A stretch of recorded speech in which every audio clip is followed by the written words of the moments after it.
Bonjour, bonjour. Bonjour tout le monde. Bonjour. Bien. Ce soir, on va aborder 2-3 petites informations nouvelles, mais vraiment pas grand-chose. Donc, ce sera plus bref que les autres soirs. Ce sera tant mieux pour vous, et je pense, parce que trop d'infos tue l'info. Globalement, après, on pourra faire un jeu de questions et réponses si vous voulez. Donc, je veux quand même commencer par une anecdote qui m'a fait un peu sourire ce matin. C'est notre cher ministère du Travail qui nous a fait ni plus ni moins que l'amabilité de nous sortir une plaquette des mesures de sécurité pour les chefs d'entreprise, puisque bien sûr, ils veulent que les gens aillent travailler pour ne pas verser le chômage partiel. Donc, ils nous ont fait une magnifique plaquette, comme ça, là, il y a 5 pages, c'est magique, sur lequel ils nous disent clairement l'employeur est responsable de la santé et de la sécurité de ses salariés. Je présume que c'est fait pour nous rassurer. Que l'employeur doit donc réévaluer ses risques. Ce n'est pas forcément une démarche lourde. Selon eux, ce n'est pas une démarche lourde. Eux-mêmes ne savent pas ce qu'il faut faire actuellement. Par contre, nous, pour les employeurs, ce n'est pas une démarche lourde que d'anticiper nos risques. C'est une nouveauté, je présume. Vous avez dedans des petites préconisations qui sont assez classiques. Il y en a certains qui m'ont fait sourire. Par exemple, les équipes de nettoyage doivent mettre une blouse à usage unique. Qu'on ne trouve plus dans le commerce ni nulle part. Vous avez, pour les livreurs, il ne faut plus faire signer, il faut faire une photo avec le colis. On fera des petits trucs sympas comme ça avec la colis. Que pour les hôtesses de caisse, il faut mettre un plexiglas devant et pour respecter le sketch de Danny Boone, vous vous souvenez de la poste? Donc ça, c'est magique aussi. Enfin bref, ils nous ont fait un petit fascicule et je présume que c'est avec ce petite plaquette que le jour où on sera au prud'homme pour la sécurité de nos employés, ils vont nous dire « Mais oui, mais c'était marqué sur la plaquette. » Ben oui, puisque ce n'est pas une démarche lourde. Non, mais bon, bref. Ne pas être une démarche lourde alors qu'eux-mêmes ne savent surtout pas ce qu'il faut faire. Juste une petite aparté quand même, puisqu'il y a des polémiques en ce moment avec Raoul et la chloroquine, papa. Je ne suis pas médecin, je n'y comprends rien, ce n'est pas mon métier. Ce que c'est juste, c'est que ce monsieur Raoul en question, vous allez sur un site qui s'appelle Expertscape et vous pourrez voir tout simplement que sur les maladies transmissibles, il est reconnu par ses pairs comme le numéro 1 mondial de ces maladies. Donc, et c'est sur un site officiel des experts de médecine, Expertscape. Donc, c'est juste pour dire quand même, c'est pas n'importe qui parle. On va revenir sur 2-3 points du chômage partiel. On va revenir sur la mise en congé et sur l'indemnité garde d'enfants. Alors, sur le chômage partiel, ça y est, on a testé aujourd'hui de faire le chômage partiel. On a commencé à envoyer des dossiers ou autres et nous avons remarqué les premiers points. Donc, actuellement, on ne fait que la demande préalable, c'est-à-dire qu'on envoie à l'ASP qu'on va faire soit une réduction, soit une suspension dans le cadre du chômage partiel. C'est la différence entre les deux et c'est par établissement. La suspension, c'est que carrément toute l'entreprise est fermée. Et la réduction, c'est qu'une partie des salariés travaillent, une partie ne travaille pas, ce qui est notre cas chez nous, par exemple. Donc, il ne faut pas confondre les deux. C'est ce qu'on va demander à chacun de nos chefs d'entreprise. On a trouvé un panel de réponses qu'il faut apporter parce qu'ils vous demandent pourquoi l'entreprise ferme. Donc, on a trouvé des arguments divers et variés à apporter. Si vous en avez de spécifiques, il faut le témoigner au service paye pour qu'ils puissent le mettre sur ce document. Donc, ça, ce n'est pas un souci. Il nous demande une date aussi de fin du chômage partiel. Nous avons mis le 30 avril 2020 par défaut. Certains préconisent le 30 juin 2020. Bon, il faut savoir que c'est reconductible, hein, dans la limite d'un certain nombre d'heures. Je pense honnêtement que le 30 avril, ça sera suffisant, parce que sinon, il y aura plus de morts par les suicides et par les femmes battues et autres que le montant du coronavirus. Je blague, hein. Mais je pense que ça a guère au-delà. Et si c'était le cas, de toute manière, il nous resterait comme solution de reconduire ce principe-là.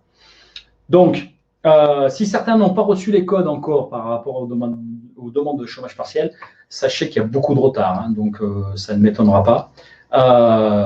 Oui, je vois qu'on fait un génie dans son domaine. Il est reconnu même mondialement.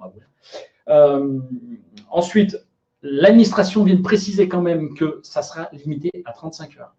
Donc, j'ai eu des questions concernant, mais moi, je paye mes salariés 39 heures, est-ce qu'ils seront en chômage partiel sur 39 heures ou sur 35 heures? Le chômage partiel, en l'état actuel des textes, c'est 35 heures.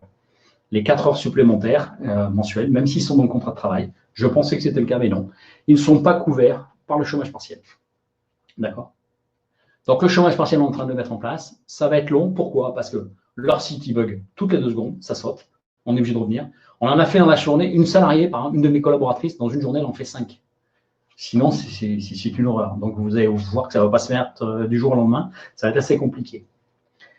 Je me dois aussi de parler d'une précision concernant la paye, justement, qui aura lieu, pardon. Excusez-moi, des fois, je parle assez mal. Les payes sur cette fin de mois vont être décalées. C'est une certitude. Plusieurs raisons à cela. Un, les logiciels de paye ne sont pas à jour, puisqu'on va attendre l'ordonnance, je vais en parler après. Deuxième élément, c'est qu'aujourd'hui, les fiches de paye ont des paramètres très spécifiques concernant la CSG, puisque la CSG, ce n'est pas la CSG au taux normal de 9,7, c'est une CSG au taux réduit de 6,7, donc qui est payée par le salarié, d'accord? Et sur cette même CSG, selon ses sources de revenus, il est complètement exonéré de la CSG. S'il est dans un système dérogatoire, il a une CSG différente à 3,80. Autant dire que ça, bien sûr, en plus, avec un abattement de 1,75% de la base, c'est une usine à gaz. Voilà, Si l'État, en même temps, se penchant sérieusement sur le chômage partiel et qu'il simplifie un petit peu tout ça, ça serait bien parce que c'est vraiment, vraiment une usine à gaz. Donc, cette complexité, il faudra qu'elle soit mise sur les logiciels de paye, ce qui ne va pas se faire du jour au lendemain. Sachant qu'en plus, le montant de l'allocation qui sera versé aux salariés en chômage partiel ne doit pas avoir pour but de le faire tomber en dessous de 8,03 € net de l'heure. Donc, vous doutez bien que toute cette complexité sur les documents de paye va rendre les bulletins encore plus complexes que d'habitude, ce qui est déjà pas simple. Je félicite mes filles du service paye parce que franchement, tout se contredit tout le temps, les paramétrages sautent, les DSN ont l'information en retard. Franchement, c'est une horreur la paye en France, hein, mais ça, c'est pas nouveau, vous le savez déjà, mais là, ça va être pire. Donc, on vous donne le mot d'ordre, on ne sortira pas de bulletin de paye avant le 30 mars, au plus tôt. C'est-à-dire, on aura les informations, mais on commencera au plus tôt au 30 mars. Donc, ce qui voudra dire que vous aurez les fiches de paie en retard. On vous demandera dans ce cas-là de faire un acompte à vos salariés. Sachez que si vous donnez un acompte de 80% à votre salarié à la fin du mois et le solde vers le 10 grand maximum, enfin j'espère, vers le grand maximum pour le reste du salarié, personne ne vous en accusera et je pense que je ne serai pas le seul expert comptable à rentrer dans cette logique-là, puisque ça va être vraiment trop compliqué. D'accord?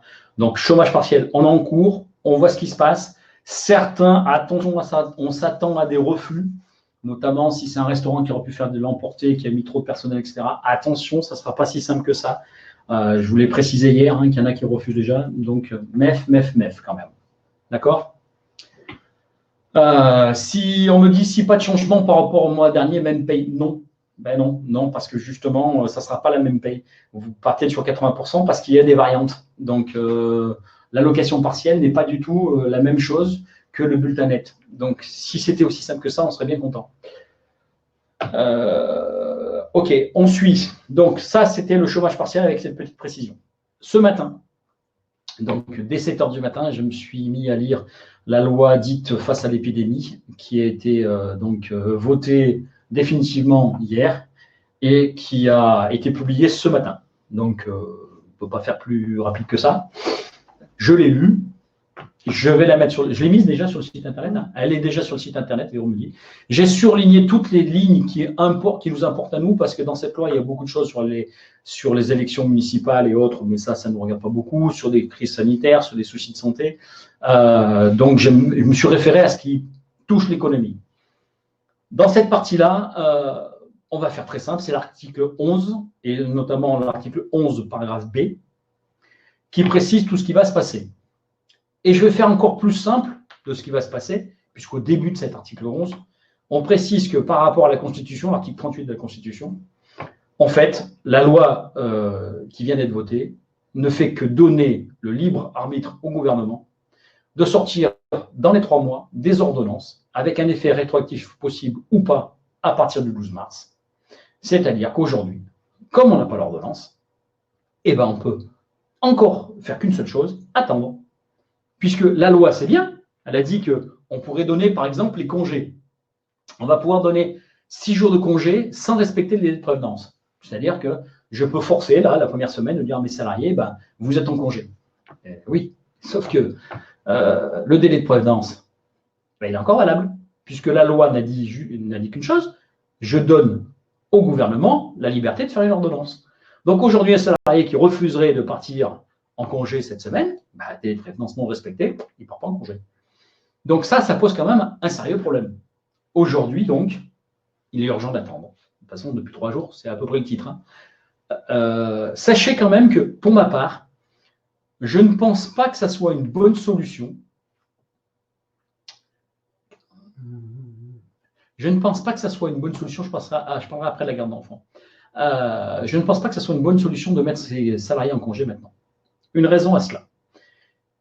Si vous pensez que, à la fin de la période de confinement, on va estimer le 30 avril, l'activité va repartir de manière normale, personnellement, j'ai des doutes. Je pense que la psychose qui est en cours va tellement perturber les gens que je ne les vois pas se remettre en réunion, je ne les vois pas aller vite au restaurant, je vois beaucoup de gens qui vont prendre leur gamelle et voire peut-être même manger tout ça dans leur voiture.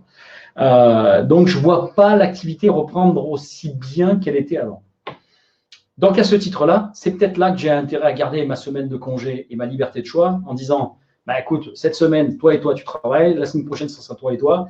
Ça laisse une quinzaine de jours pour que les choses reviennent dans les normes, on va dire. Donc, utilisez les congés maintenant, je ne suis pas sûr que ce soit la meilleure des idées.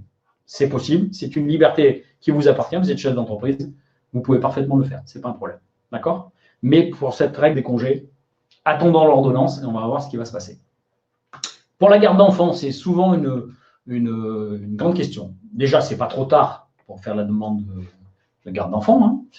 On a parfaitement déclaré Amélie, vous le faites maintenant. Vous pouvez très bien travailler avant, vous étiez peut-être en congé avant, etc. Vous pouvez le faire, ce n'est pas trop tard. La garde d'enfants, vous aurez donc une perception 50%, j'ai déjà expliqué dans les vidéos antérieures, et cette fameuse loi, hein, article 11, paragraphe B, précise que, justement, on va améliorer l'indemnité pour les gardes d'enfants. D'accord? Et notamment, on reprécise bien, ce que j'avais déjà dit dans les vidéos antérieures, on reprécise bien la notion de l'article 1226-1 du Code du travail. Cet article, il dit quoi? Il dit que le maintien de l'employeur au-dessus de 50%, d'accord, il est réservé que dans certains cas. Premièrement, il faut que le salarié ait 1 an d'ancienneté. Donc, ça voudrait dire qu'aujourd'hui, on aurait une différenciation entre les gardes d'enfants, celui qui a 11 mois et 15 jours d'ancienneté d'entreprise et celui qui a 1 an et 15 jours d'ancienneté. Je trouve que l'égalité, là, elle est quand même pas top. C'est quand même notre cycle français, hein, paternité, égalité. Donc, je trouve que ça pose un petit problème. Le premier. Le second, c'est que la convention collective ou l'accord d'entreprise peut prévoir un maintien de salaire qui peut monter jusqu'à 80-90%. D'accord? Sauf que, pour ceux qui entendent partout, mais on aura 80-90%, c'est ce que je disais hier sur Pénicaud qui disait, mais on va forcer les entreprises à monter jusqu'à 90%. Bah, je voudrais bien savoir quel droit. Parce que même s'ils disent qu'ils vont revenir sur l'article L 1226, je suis d'accord, celui-ci précise quand même qu'il faut un certificat médical. Or, aujourd'hui, les gardes d'enfants, c'est un arrêt maladie sans certificat médical. D'accord? Et cet article de loi, une ordonnance ne changera pas un article de loi, il pourra aménager certaines choses, dit tout simplement qu'au bout d'1 an d'ancienneté, il me faut un certificat médical. Et j'ai été chercher ce que c'était qu'un certificat médical. Alors, le certificat médical, c'est l'article R 4127-76 du Code de la santé publique. C'est un document émanant d'un médecin officiel qui constate les faits. Ce qui veut dire qu'aujourd'hui, si on ne change pas l'article L 1226 et qu'on part du principe que c'est assimilé à un certificat médical pour faire le maintien de salaire, ben, il faut déjà un certificat médical. Et s'il n'y a pas de certificat médical, comment ça se fait? Puisque c'est un article qui dit que ça émane d'un médecin. L'État ne peut pas remplacer un médecin. Donc, ça fait déjà 2 articles à modifier. Donc, attention, ceux qui entendent partout 80%, etc. Oula, je ne ferai pas le pari, moi. Hein. Donc, et je pense que ça serait normal. En tant qu'employeur, ce n'est pas moi qui ai sollicité la fermeture des écoles. J'ai une salariée qui est malade, je paye des prévoyances pour couvrir quand elle est malade, je veux bien. Mais là, la salariée, elle n'est pas malade.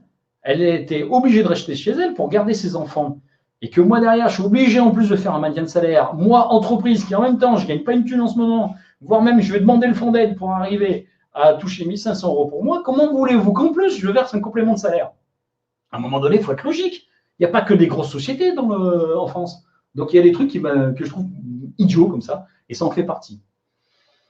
Je vois une question, on me dit, les CP de N-1 non pris alors au 31 mai, devrons-nous les reporter? Je rappellerai que depuis 2 ans ou 3 ans déjà, la prise de congés payés n'est plus liée à ces périodes-là. Chaque mois qui génère 2,5, vous avez le droit de prendre vos congés, même si c'est la période en cours. Il n'y a plus cette notion du 1er juin jusqu'au 31 mai, je prends les 5 semaines après. Ça, c'est fini, ça, depuis un petit moment. Donc, les congés, c'est les congés. L'épidémie n'est pas son pic pour les épidémiologistes à la clinique pour la région PACA. On l'attend la semaine prochaine. Merci. Une information à savoir. J'espère qu'elle sera là la semaine prochaine. Merci Lydie. J'espère, mais je ne suis pas sûr qu'elle le soit non plus. D'accord? Donc aujourd'hui, dans les nouveautés, c'est quoi? C'est l'urgent d'attendre, puisqu'on a toujours ce problème avec l'ordonnance. Et voilà, il faut attendre des ordonnances.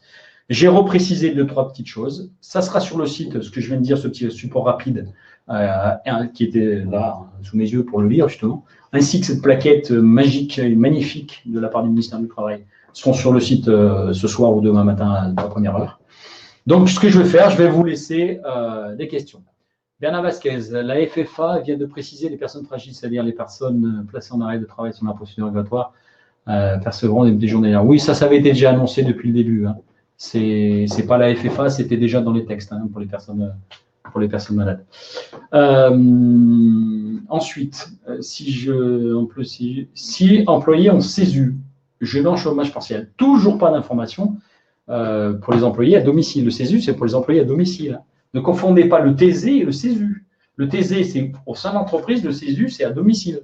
Donc, il ne faut pas confondre les deux. Pour l'instant, rien encore sur ce que j'ai pu dire concernant les emplois à domicile. Vous avez dit pour les congés, oui, bien sûr. Ces périodes-là, elles étaient différentes pour le bâtiment parce que de mémoire, c'était du 1er mai au 30 avril. Mais cette notion de faire que je peux utiliser les congés au fur et à mesure que je les acquiers, c'est valable, bien sûr. Ça fait 2-3 ans que ça avait été modifié dans la loi. Alexis, donc je peux mettre les filles en maladie d'enfant. Alors déjà, c'est sexiste, juste pour s'amuser, puisqu'on peut mettre aussi les messieurs en garde d'enfants. Ce n'est pas que les filles. Hein. Donc, c'est toute personne qui a des enfants de moins de 16 ans. Et de toute façon, comme c'est un dans le foyer fiscal, il suffit que madame soit infirmière. À mon avis, c'est monsieur qui va garder les filles. Donc, on peut mettre les filles, oui, en arrêt maladie. Elles toucheront 50% de leur salaire. Alors qu'en chômage partiel, elles toucheront plus. Ça se calcule. Attendez, peut-on maintenir les congés qui ont été validés pour avril? Pour certains, peut-on maintenir les congés qui ont été validés pour avril pour certains de nos salariés? Oui. Les congés de prévenance 2 mois, on ne revient pas en arrière. Oui, ils sont en congé. On ne revient pas sur le droit du travail en la matière. Comment avez-vous calculé le nombre d'heures demandées pour l'activité partielle? 49 heures. Alors, je ne sais pas. Nous, pour l'instant, on a fait une demande très simple jusqu'au 30 avril. On sait qu'au mois de mars, il y avait, pour un 35 heures, il y avait 84 heures. On rajoutait 151 heures pour le mois d'avril, puisqu'on ne peut pas aller au-delà de 39 heures. Et on a fait ni plus ni moins que dans ce cas-là, de demander 235 heures, qui pourraient être revues. Donc, on a demandé le maximum jusqu'au 30 avril. Ensuite, s'il y a moins, c'est parce que le contrat lui-même, il est à temps partiel. S'il est à temps partiel, on proratise sur le montant du contrat. Mais après, on peut encore demander. Hein. Donc, et si jamais il y a des soucis, contacter le collaborateur. Mais on a été logique. Le nombre d'heures depuis le 16 jusqu'à fin avril. Peut-on, oui, toujours pas d'infos sur quelconque maintien de salaire pour les TNS. Si, j'en ai parlé hier, hein, pour les maintiens de... Enfin, pas de maintien de salaire TNS, il n'y en a pas. Vous aurez l'aide des 1 500 €, j'en ai parlé hier. Alors, toutes les vidéos qu'on fait là, le lendemain, aujourd'hui, on a mis celle d'hier sur YouTube. Ça va marcher? Non, je ne l'ai pas mis encore. Si, mais Angèle l'a mis. Non, Angèle l'a mis, donc ma fille qui vient nous aider, parce qu'après tout, elle est dans le marketing, elle connaît bien. Donc la vidéo est sur YouTube et vous pouvez revoir toutes les vidéos sur YouTube, Défi Conseil TV. Et je disais hier donc que c'est une allocation de 1 500 € et que la région Sud a voté aussi 1 500 € éventuellement complémentaires dans certains cas. Ça sera des dossiers à préciser, à demander. Ils vous demandent vos ressources, ils vous demandent vos charges. Attention, ce n'est pas si simple que ça. Ça sera soi-disant automatique si vous remplissez les conditions. Conditions, moins d'1 million d'euros de chiffre d'affaires, baisse de 70% de chiffre d'affaires. Sauf si vous êtes dans l'arrêté du 15 mars, où là, d'office, vous y aurez droit. Connaissez-vous le délai pour le paiement du chômage partiel? Non. Non, je ne connais pas le délai, c'est-à-dire que vous devez faire l'avance à votre salarié aujourd'hui et je ne sais pas quand est-ce que la SP remboursera. Je pense qu'il y a un mot d'ordre pour rembourser vite, mais malheureusement, je ne connais pas. Je ne sais pas. L'aide de 1 500 € sur différencié 70% de remarque est rattachée à la structure ou au gérant. C'est la personne physique, je l'avais dit hier ou vendredi, ce n'est pas la société qui perçoit cette aide de 1 500 €. C'est le complément du chômage partiel pour la personne physique. Que vous ayez une société, que vous en ayez 12, ça sera 1 500 €. C'est une aide au soutien, donc vous n'aurez pas plus. Hein. Donc jusqu'à 1 690 €, ça peut, comme je disais pour les professions indépendantes, ça peut monter jusqu'à 1 690 en vrai, en dehors de l'aide. Que si le CA est moins de 70%, oui, s'il y a une baisse de 70% du CA. Donc j'ai cherché. Qu'est-ce qu'on appelle une baisse de 70% du CA? Est-ce que si mes recettes baissent de 70%? Est-ce que si c'est ma facturation qui baisse de 70%? Si je suis dans un système hybride, comment il le compte? Aujourd'hui, bah là, pareil, flou artistique total. Donc, on n'a pas de texte, on n'a pas de loi. C'est l'urgent d'attente. Ce n'est pas un temps partiel. Oui, vous verrez, Madame Savary, pourquoi, avec la personne qui a fait la demande. Donc, aujourd'hui, les 70%, c'est un peu compliqué, on est d'accord. Apparemment, la période de CA de janvier à mars, à comparer à janvier à mars, oui, ça c'est pour ne pas avoir les pénalités parce que vous ne payez pas des échéances type les demandes en termes d'impôt direct. Ce n'est pas pour les 1 500 € de l'aide, hein, c'est pas la même chose. Mais certaines choses vont se regrouper, notamment avec ce qui va sortir de la région ou autre. Donc les premiers dossiers, je vais attendre et on verra. Les 70%, c'est de date à date ou le mois complet? Bah, c'est le mois complet. Ils le disent clairement, c'est du mois de mars 2020 au mois de mars 2019. C'est le mois complet. Ça, c'est clair. Ensuite, mais par contre, ce qui n'est pas clair, c'est est-ce que c'est les recettes encaissées ou est-ce que c'est est-ce que c'est les recettes encaissées ou est-ce que c'est la production faite dans le mois? Et si c'est la production, combien viendront vérifier? C'est un fou, voilà. Comme j'arrête pas de vous dire, c'est un flou total.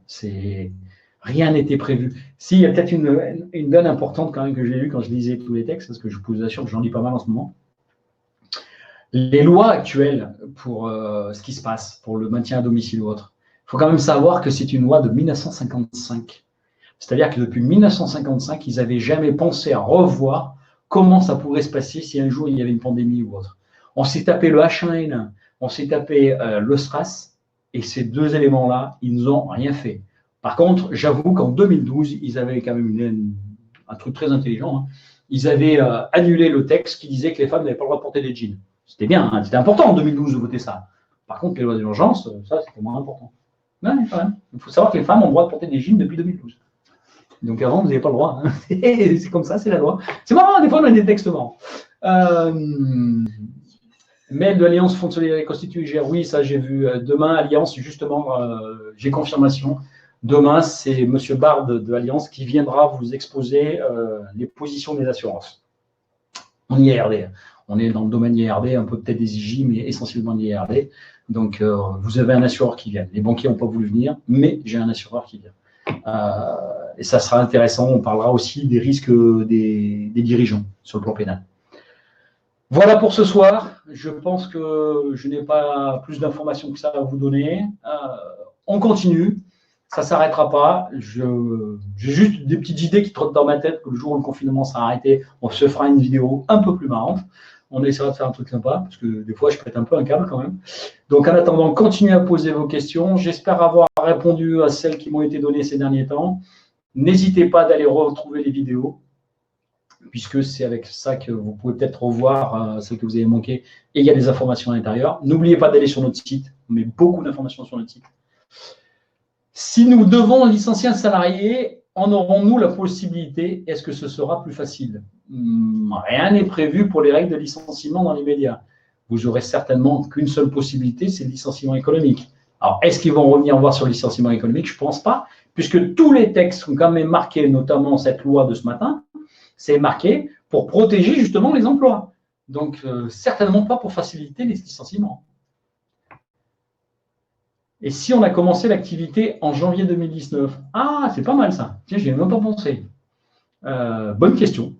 Bonne question. Je ne sais pas. Honnêtement, je ne sais pas. Bien, bien. Eh ben, bonsoir. On se dit à demain. Il y avait moins d'infos aujourd'hui, mais ça ne veut pas dire qu'il y en aura moins demain. Merci de venir à 65 aujourd'hui. Essayez de communiquer à d'autres personnes.